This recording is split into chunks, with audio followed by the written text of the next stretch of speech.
আমরা আলোচনা করব বলছিলাম যে কম্বাইনমেন্ট একটু খেয়াল করো যদি আমার n1 অবজারভেশনে মিনটা যদি x1 বার হয় n2 অবজারভেশনে মিনটা যদি x2 বার হয় এভাবে আমার nk অবজারভেশনে xk বার হয় তখন আমাদের কম্বাইন্ড মিন বলতে আমরা এটাকে ওভারঅল মিন অথবা কম্বাইন্ড মিন বলি অর্থাৎ সবগুলাকে একসাথে নিয়ে যদি আমরা মিনটা বের করি তখন আমার ওভারঅল মিনটাকে ওভারঅল মিন অথবা কম্বাইন্ড মিন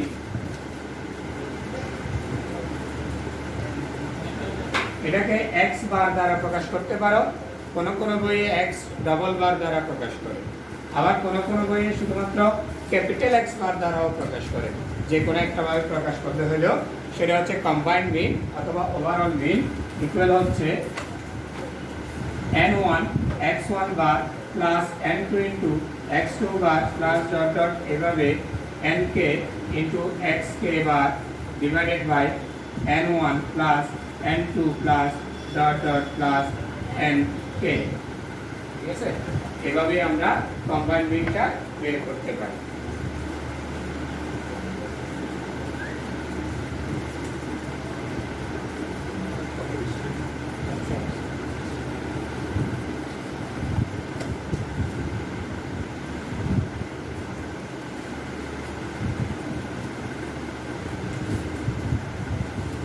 যদি আমার এখানে কে সংখ্যক অবজারভেশন আছে কে সেট সংখ্যক অবজারভেশন আছে ঠিক আছে যদি তোমার দুইটা থাকে দুই সেট থাকে তাহলে x1 বার x2 বার আসবে তিনটা থাকলে x3 বার পর্যন্ত আসবে তাই না চারটা থাকলে x4 বার পর্যন্ত আসবে এই চ্যাপ্টারে এটা তোমার কোনো আমরা এখানে কোনো एग्जांपल দেয় নাই দেখছি কিন্তু এটা আমরা ক্লাস 4 5 এর সম্ভবত পড়ে আসছিলাম তিনজন বালকের বয়সের গড় 7 বছর চারজন বালকের বয়সের গড় 8 বছর পাঁচজন হ্যাঁ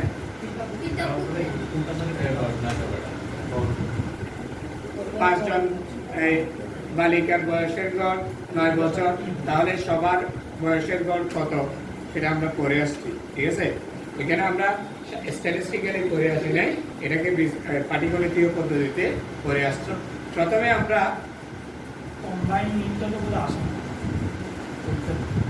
আমি আপনি দেখি বুঝি নেই কম্বাইন মিনটা হ্যাঁ তখন বলে পরীক্ষাতে আসে আমরা সব পরীক্ষার পড়া করতেছি না তো জানার পড়া সব করব যদি মিন লেখা থাকে তবে কোনটা আমরা পাই না মিন যদি তোমাকে কোন একটা ডিস্ট্রিবিউশন দেওয়া থাকে অথবা ফ্রিকোয়েন্সি ডিস্ট্রিবিউশন দেওয়া থাকে তখন তোমাকে মিন বের করতে হলে অ্যারিথমেটিক মিনটাই আমরা বের করি স্পেসিফিকলি তোমাকে যদি বলে দেওয়া থাকে জিওমেট্রিক মিন বের করো হারমোনিক মিন বের করো তাহলে ওটা বের করবো আর যদি শুধু মিন এভারেজ অথবা অ্যারিথমেটিক মিন যে কোনোটাই বলে তাহলে আমরা কোনটা বের করবো অ্যারিথমেটিক মিন ঠিক আছে x বার এখানে কম্বাইন্ড মিনটা আমরা বলতেছি আমার যদি মনে করো কে সংখ্যক সেট কি থাকে অবজারভেশন থাকে মানে আমি গত লাস্ট ক্লাসে যেটা एग्जांपल দিয়েছিলাম তোমাদের সেমিস্টারের বয়সের গড় 5th সেমিস্টারের স্টুডেন্টের বয়সের গড় 6th সেমিস্টারের স্টুডেন্টের বয়সের গড় তাহলে তিনটা সেট পাচ্ছি না এখন যদি তোমাকে বলে ওভারঅল পুরো কলেজে যতজন স্টুডেন্ট আছে সবার বয়সের গড় কত সেটা বের করার জন্য হচ্ছে এই কম্বাইন্ড মিনটা বুঝে গেছে এই চ্যাপ্টারে এরকম কোনো তোমাদের ইয়া দেয় না দেখতেছি কি বলে কম্বাইন্ড মিনের কোনো ইয়া দেয় নাই কিন্তু সেটা আমাদের ডিসকাশনের ক্ষেত্রে লাগতেছে আমরা ডিসকাশনের জায়গায় একটা एग्जांपल দেখব বইয়ের পেজ নাম্বার হচ্ছে তোমাদের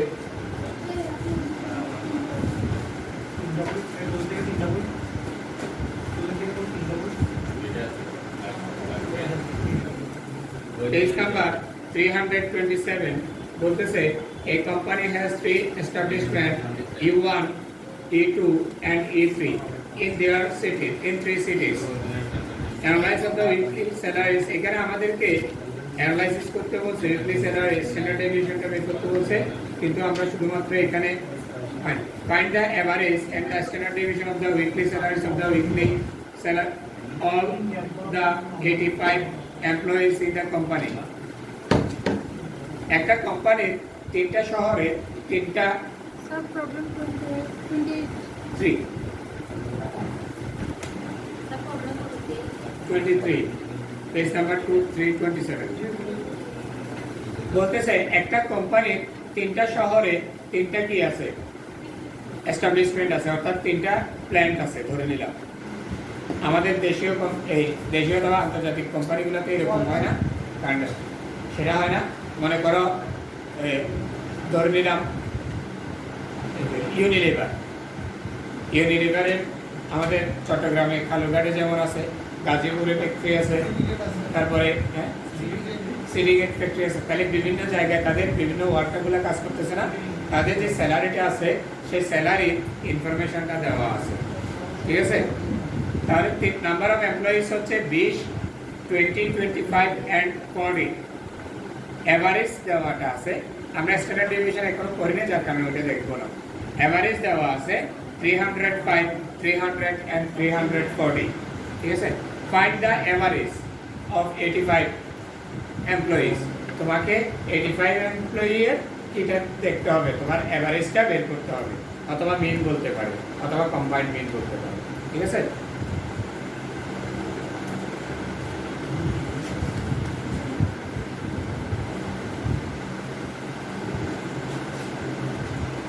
আমরা যদি বলি we have number of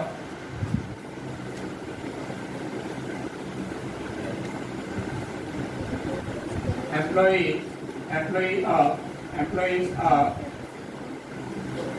E1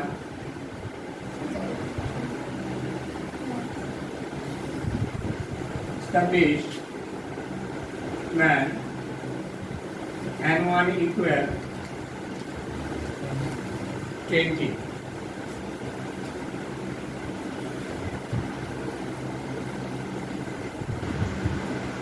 mean of salary of E1 established met X1 bar equal as 305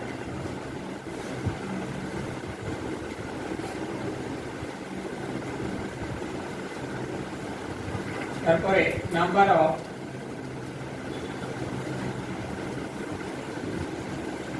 employees of E2 establishment N2 equal 25 mean of salary of E2 establishment X2 bar equal 300 এভাবে number of employee of E3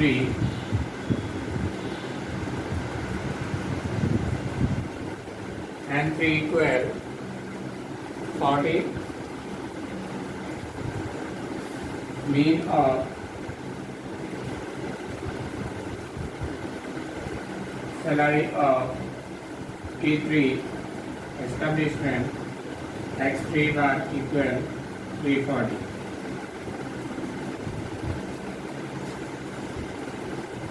এগুলো দেওয়া আছে আমি মনে করে নিলাম ঠিক আছে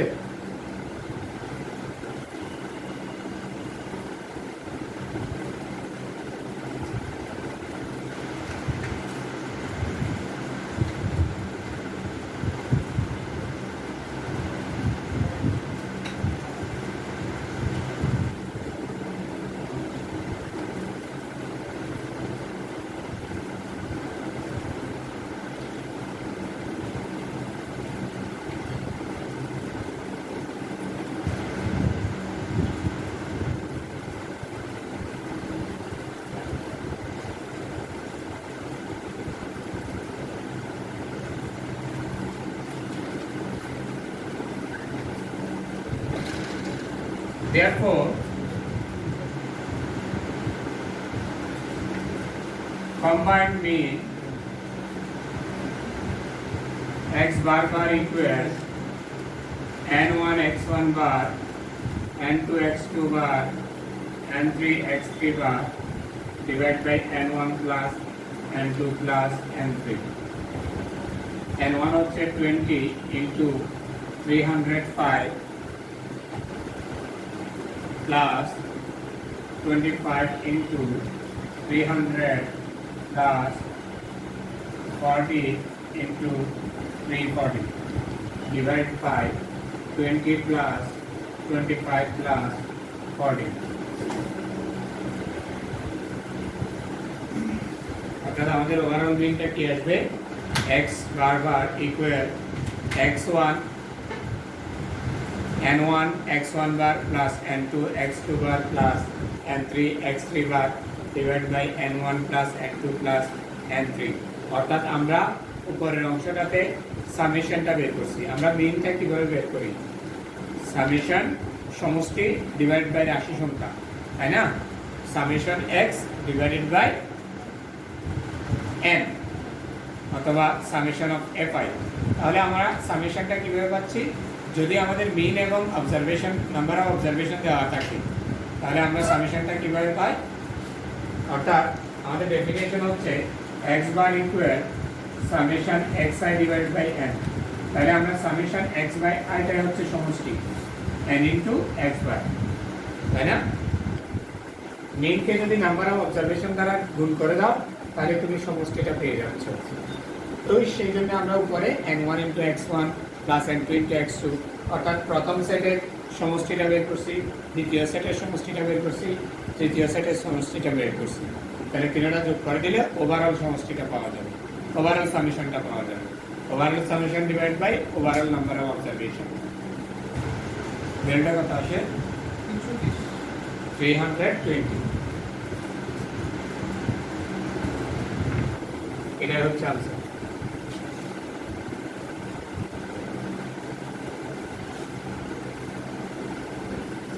কম্বাইন্ড মিন আমরা পরের যে চ্যাপ্টারটা আছে মেজার্স অফ ডিসপারশন সেখানে আমরা কম্বাইন্ড স্ট্যান্ডার্ড ডেভিয়েশন সেটা আমরা আলোচনা করব।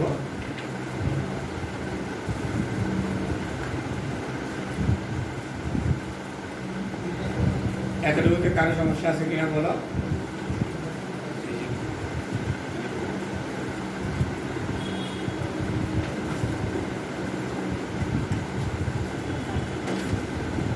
কারো প্রবলেম আছে? এরপরে আমরা দেখবো হচ্ছে কারেক্টেড মিন। আমরা যখন মিনটা কাউন্ট করব, এই মিনটা যখন হিসেব করব দেখা যাচ্ছে নাম্বার অফ অবজারভেশন যেগুলো আমরা নিই, কোনো কোনো ক্ষেত্রে দেখা যাচ্ছে যে নাম্বার অফ অবজারভেশনগুলো কেউ কেউ রং ইনফরমেশন তোমাকে দিতে পারে। আবার দেখা যাচ্ছে ক্যালকুলেশন করতে গিয়ে তুমি যখন ট্যালি করতেছো অথবা তুমি ক্যালকুলেশন করতেছো একটা অবজারভেশনের জায়গায় আরেকটা লিখে দিতে পারো। সে একটা অবজারভেশন হচ্ছে 70, সেখানে তুমি 7 দিয়েছো, 0টা দিতে মনে নেই অথবা ভুলে পড়ে নেই, তখন এটা কত হয়ে গেছে? 7 হয়ে গেছে না? তখন তুমি যখন ক্যালকুলেশন করবা তখন তোমার মিনটা কি হয়ে যাবে? ভুল চলে আসবে। তখন ওই মিনটাকে তুমি যখন আবার চেক করতে যাবা তখন দেখা যাচ্ছে যে তোমার পুরো কাজটা করে আসছে কিন্তু 70টা কি হয়ে গেছে? 7 হয়ে গেছে। এখন তুমি পুরো সব কাজটাকে কি আবার সব নষ্ট করে গেলে আবার নতুনভাবে কাজ করার কোনো দরকার আছে? তাহলে তোমার টাইম ওয়েস্ট হবে বেশি। তাহলে সেক্ষেত্রে আমরা সেই কারেকশন মিনটাকে কারেকশন কীভাবে করব? 70 জায়গায় যদি 7 চলে আসে অর্থাৎ একটা রং ইনফরমেশন চলে আসে, ওই রং ইনফরমেশন থেকে আমরা কিভাবে সেটাকে কারেক্ট মিন বের করব সেটা আমরা দেখব। আমি বুঝাতে পারছি? কোয়েশ্চেন হচ্ছে তোমাদের, the mean salary paid to 200 employees in a garments factory was found to be 2500. একটা গার্মেন্টস ফ্যাক্টরিতে 200 জন চাকরিজীবী আছে, তাদের গড়ে যে স্যালারিটা 232 38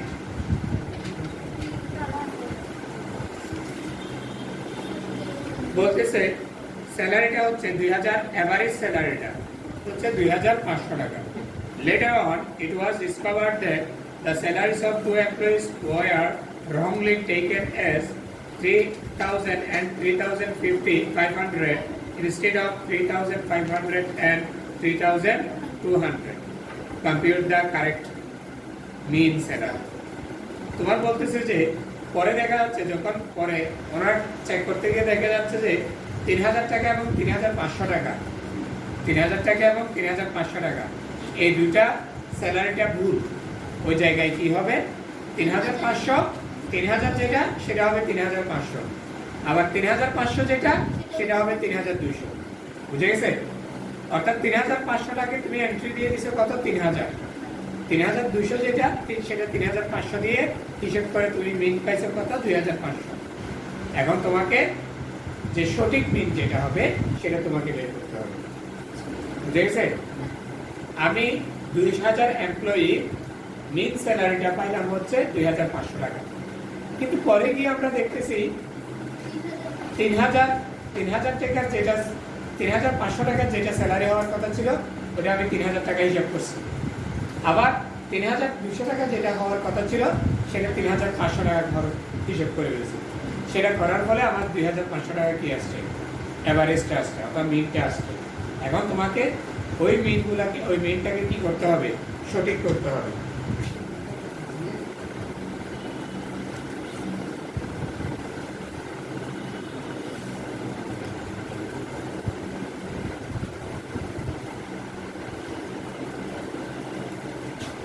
We have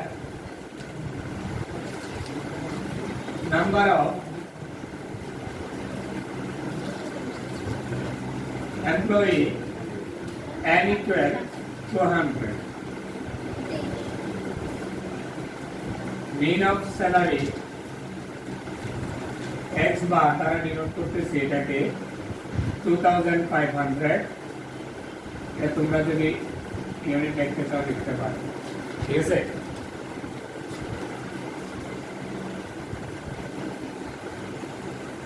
wrong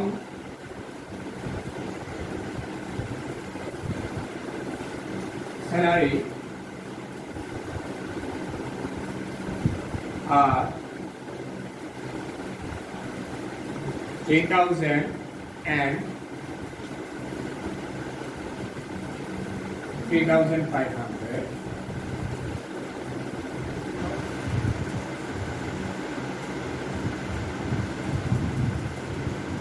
Correct salary are 3,000 and টাকা লিখলে ভালো।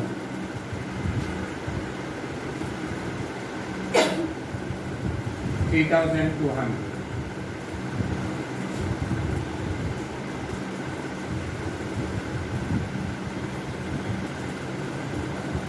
ঠিক আছে?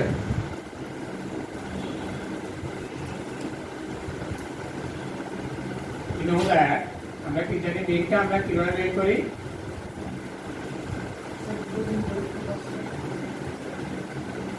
x bar equal summation xi divided by n. Therefore, incorrect total summation xi equal n into x bar. এটা না?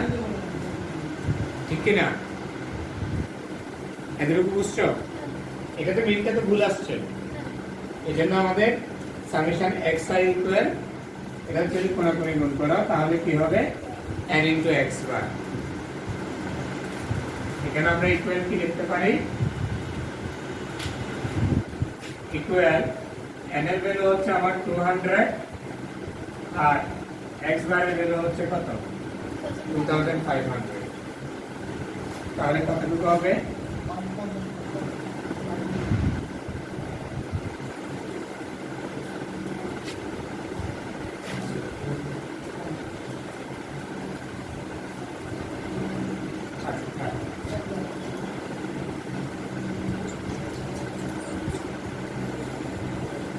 এটা হচ্ছে ইনকারেক্ট টোটাল। এখন টোটালটাকে কি করতে হবে, কারেক্ট করতে হবে না? হ্যাঁ হ্যাঁ। therefore correct total summation xi equal 5 lakhs minus ভুলগুলো আমরা বিয়োগ করে দেব। 3,000 বিয়োগ 3,500, এটার সাথে যোগ করব কত 3,500 যোগ 3,200। দেখো আমরা যে টোটালটা পাইছি, টোটাল থেকে আমরা যে রং ইনফরমেশন যেটা দুইটা আছে সেই রং ইনফরমেশনগুলো মাইনাস করে দিছি, রাইট দুইটা কি করে দিছি, অ্যাড করে দিছি, তাহলে আমার কারেক্ট টোটালটা চলে আসবে, তাই না? ইকুয়াল হবে 5,02,000। অর্থাৎ আমাদের কি আছে, কারেক্ট টোটালটা হচ্ছে কি, টোটালটা থেকে রং টোটালটা থেকে রঙের অংশ যেটা ভুল আছে সে ভুলটা মাইনাস করে দিয়েছি, এরপরে যেটা শুদ্ধ সেটা কি করে দিয়েছি, প্লাস করে দিয়েছি, তাহলে আমার কারেক্ট মিনটা কারেক্ট টোটালটা বের হয়ে গেছে। therefore কারেক্ট মিন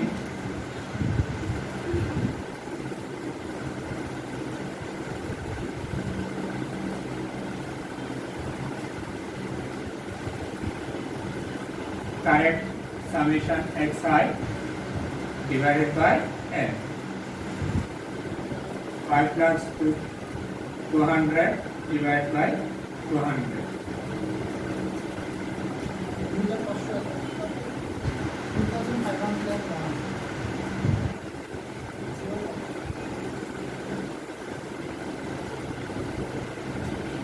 2501 xc কারেক্ট বোঝানোর জন্য সি ইউজ করছি।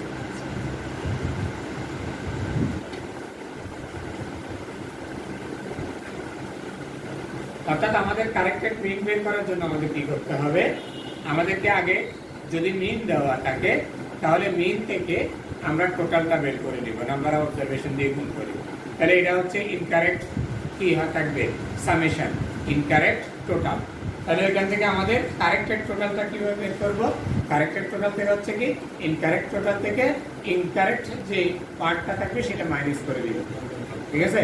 যেমন এখানে 3000টা আমাদের ইনকারেক্ট, আবার 3500টা ইনকারেক্ট, সেটা মাইনাস করে দিয়েছি, 5 লক্ষ থেকে এই দুটো মাইনাস অর্থাৎ ভুল অংশটা বিয়োগ করে দেব, এর সাথে আমরা সঠিক অংশটা অর্থাৎ যেটা কারেক্টেড ইনফরমেশন সেটা আমরা কি করে দেব, যোগ করে দেব, অ্যাড করে দেব, তাহলে আমাদের কারেক্টেড টোটালটা চলে আসবে।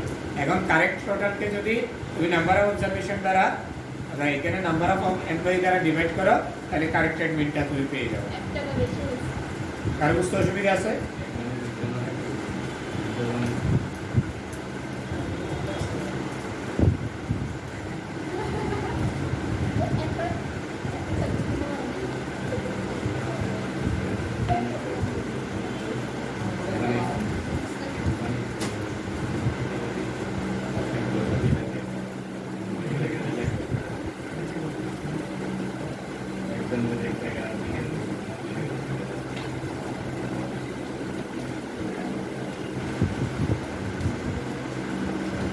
এটার মধ্যে কারো প্রবলেম আছে কিনা দেখো।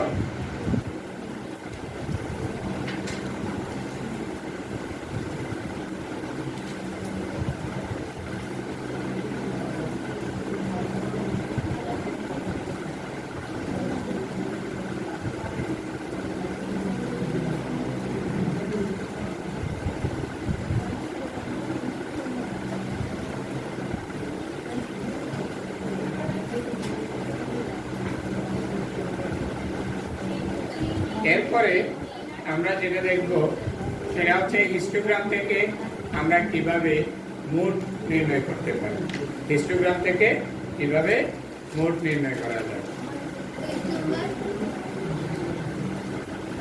বুঝলেন? পেজ নাম্বার নেই, আমি একটা কোশ্চেন দিচ্ছি, আমি যে কোনো একটা ইনফরমেশন থেকে সেটা দেখে দিব।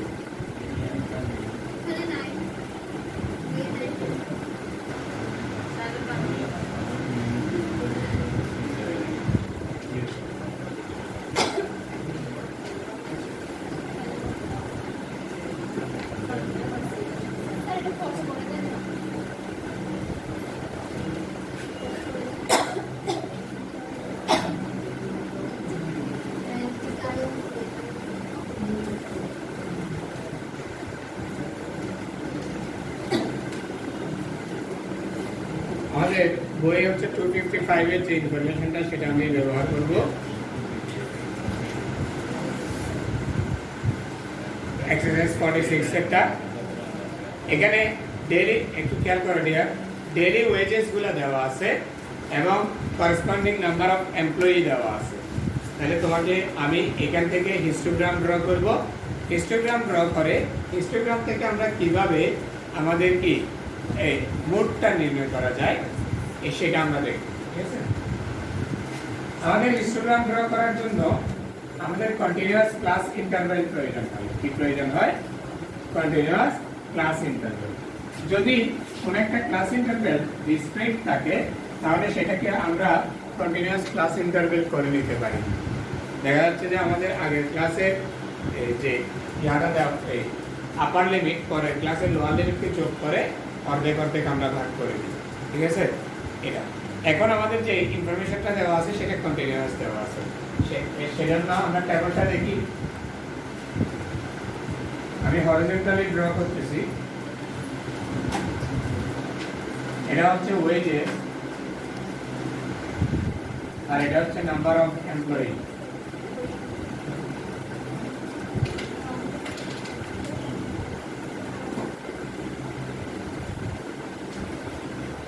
টু 250 থেকে 300, 300 থেকে 350,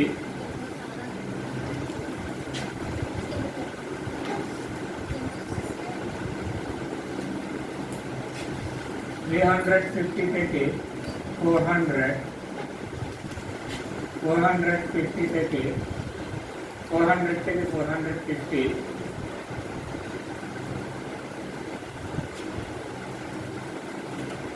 450 থেকে 500,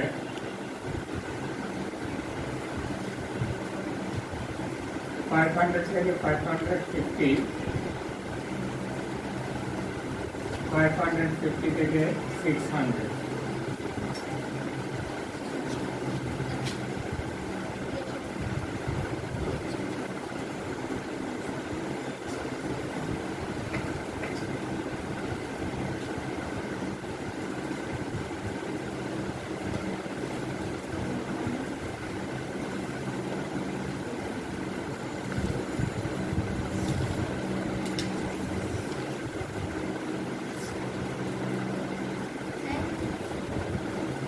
টু 250 থেকে 300, 300 থেকে 350, 350 থেকে 400, 400 থেকে 450।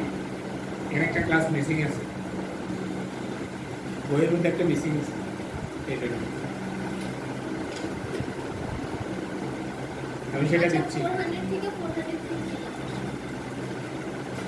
এখানে আছে হচ্ছে 25 নাম্বার অফ এমপ্লয়িজ। এখানে আছে হচ্ছে 30। একটু অ্যাড করতে এগুলো যোগ করে কথা হয় কোনগুলো? সব কয়টা।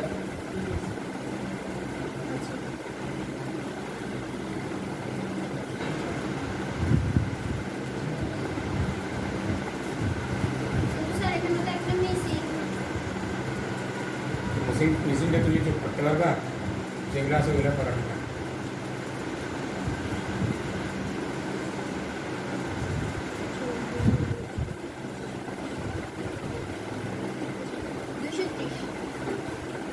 হ্যাঁ, 230।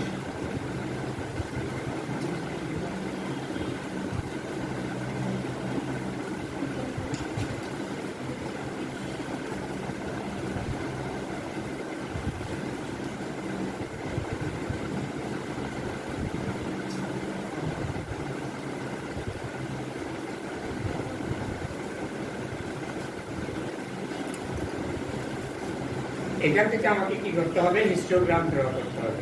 হিস্টোগ্রাম ড্র করার জন্য আমরা এক্স অ্যাক্সিসে সাধারণত যে কন্টিনিউয়াস ক্লাস ইন্টারভ্যাল এবং ওয়াই অ্যাক্সিসে ফ্রিকোয়েন্সি, নাম্বার অফ ফ্রিকোয়েন্সি, এটা যদি আমরা বসাই সেখান থেকে আমরা যে এই রেক্টেঙ্গেলগুলো পাই সেগুলোকে আমরা হিস্টোগ্রাম করে থাকি।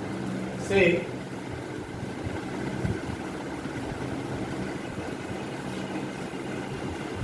এটা হচ্ছে ওয়াই ও এক্স।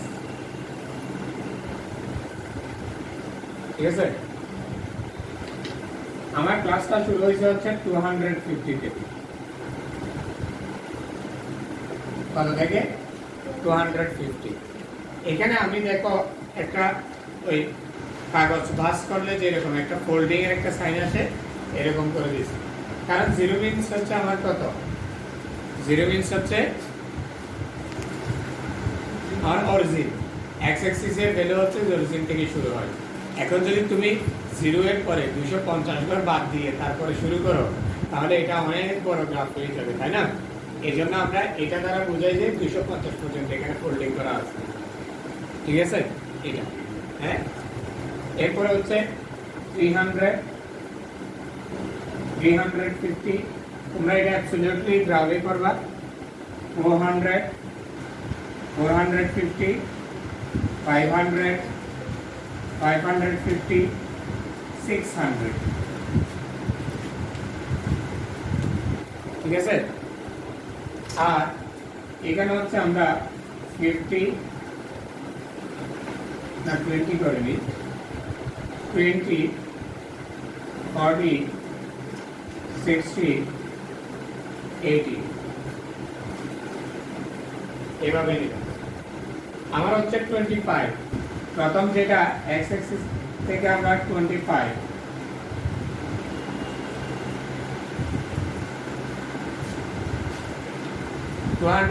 থেকে 300 পর্যন্ত হচ্ছে আমার কত 25, 20 তারপরে হচ্ছে আরো 5, হ্যাঁ।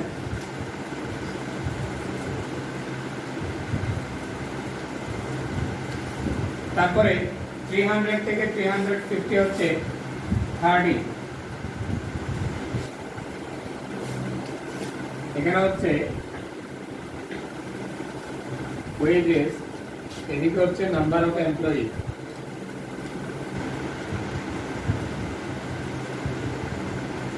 এক্স অ্যাক্সিসে আমি ওয়েজেস দিছি, ওয়াই অ্যাক্সিসে আমি নাম্বার অফ এমপ্লয়ি বসাবো। তারপরে 350 থেকে 400 পর্যন্ত হচ্ছে 55,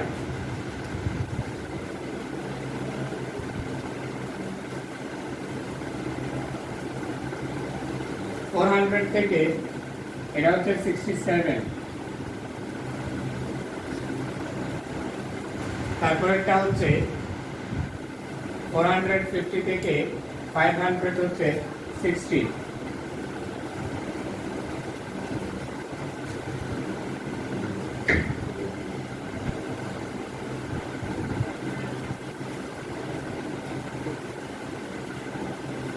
এরপরে 39,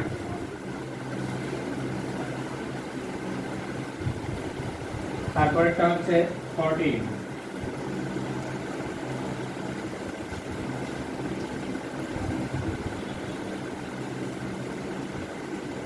ঠিক আছে? এখন এখান থেকে আমাদের আলটিমেটলি বের করতে হবে হচ্ছে মোডটা।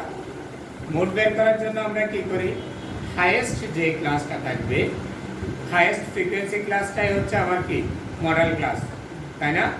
আমরা মোড কিভাবে বের করি, যে ক্লাসের ফ্রিকোয়েন্সিটা সবচেয়ে বেশি থাকবে সেটা হচ্ছে আমার কি মডেল ক্লাস। তাহলে হাইয়েস্ট ফ্রিকোয়েন্সি ক্লাস হচ্ছে আমার 40 থেকে 45।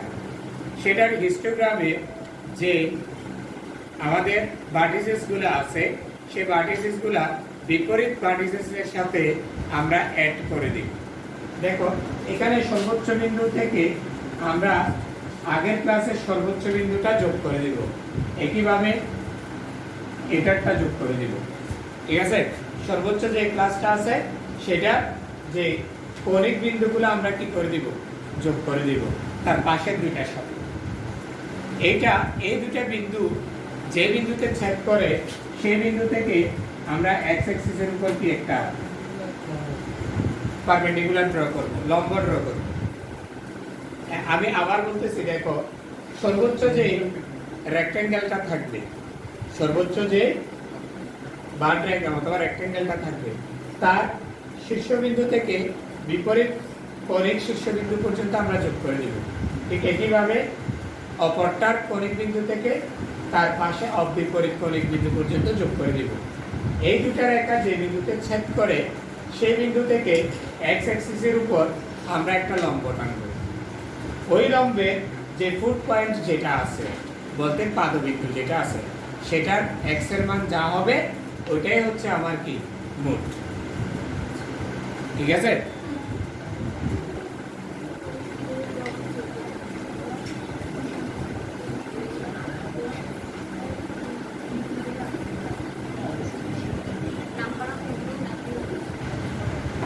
ফ্রিকোয়েন্সি নিচেটা হচ্ছে ওয়েজেস আর